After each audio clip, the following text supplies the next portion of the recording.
Hi, we're a friend in London and you're watching Entertainment Focus. How are you all today? Good, very good. Yeah. A little tired from yesterday. We played the O2 yesterday as well. But good spirits. So we're backstage at the O2. It's the second night for you tonight. What can we expect from your set? Well, I think maybe it's going to be a bit more relaxed today because we did it yesterday as well. So it's definitely just happy playing on stage and some tight songs. Yeah, we started out being very because we had all these expectations from the very beginning when we played at the O2 in Dublin, and that show was by far a lot more tense but when we got into the shows and we just got stronger every day and now we're on top of our game, I think. So yeah. So what's it been like being on the road with New Kids on the Block and Backstreet Boys? It's been really good. They're insanely grounded and really sweet guys, and of course we have a special relationship to Howie, and we've been doing some shits and giggles with him, so that's been really cool. So what kind of advice have they been giving you over the tour? Have they been helping you out with your set and giving you some good advice? Well, Howie told me to take out my in-ear so I could hear the ladies scream. It's pretty good advice, actually. It's really nice to be able to watch them on stage and watch their show and how they do, and actually be able to talk to them about like how we. Yeah. It's a great experience. Yeah, we still got the experience of playing poker against them. AJ, he's a shark playing poker, but I think I'll get him.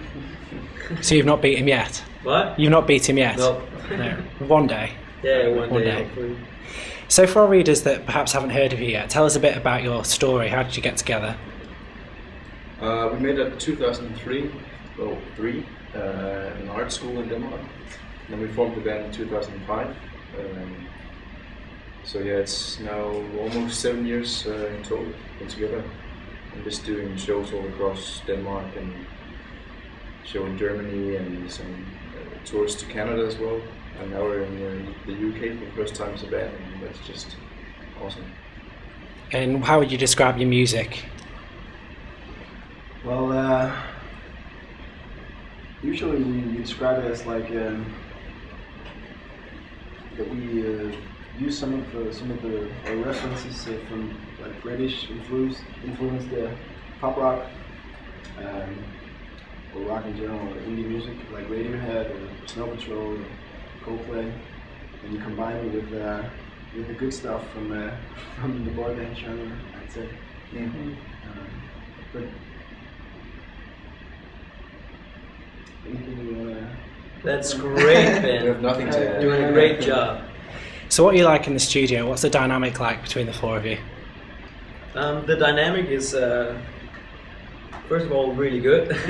And yeah, we started out by me writing a lot of the songs, and then I came to the guys with the song and said, here's the song, let's finish it together. But these days we're teaming up in teams, like me and Ash doing a song and those two doing a song, and then we kind of get together and finish the song, produce it like in between the band, and that's really good for the band and for the relationship. Like it really gets that feel of a family, and the songs just gets better because there's more people involved. So obviously there's more people who will like this song because now there's four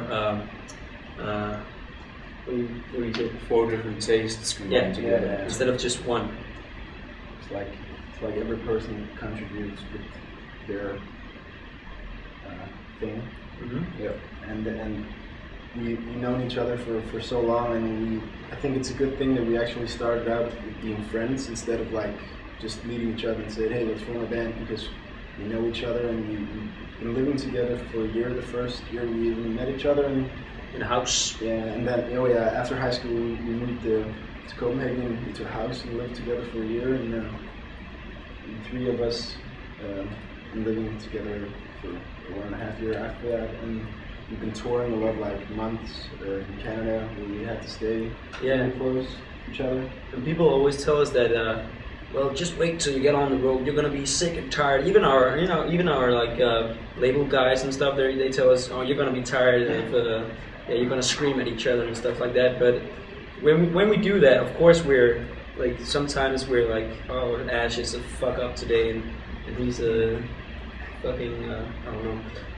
But then it's just, we just really quickly get it out of our system and go apologize or something like that. We're really, in that way, we're really mature, I think.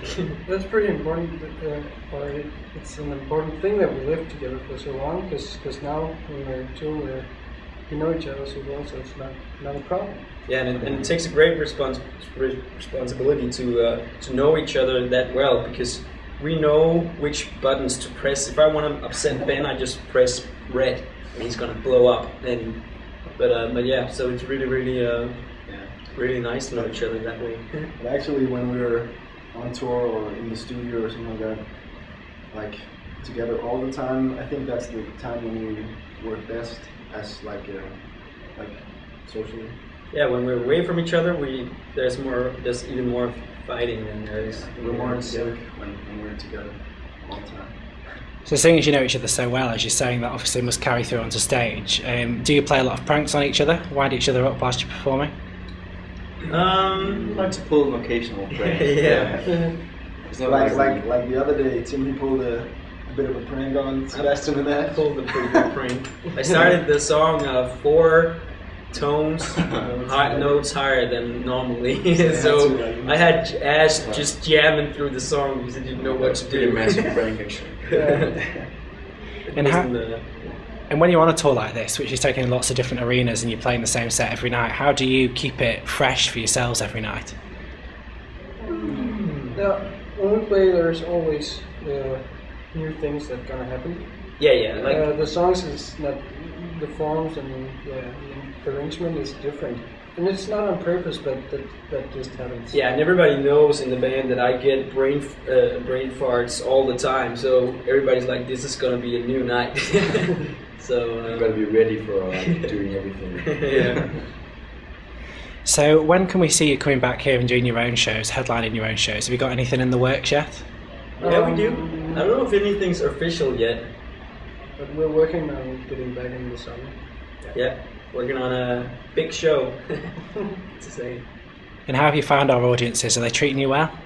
They do. They're amazing. We actually been talking about that, like this audience, they're here for boy band genre, but I actually think that they like us a lot because British people tend to like bands like Snow Patrol or Coldplay, and we kind of have that sound to our band, that British kind of sound.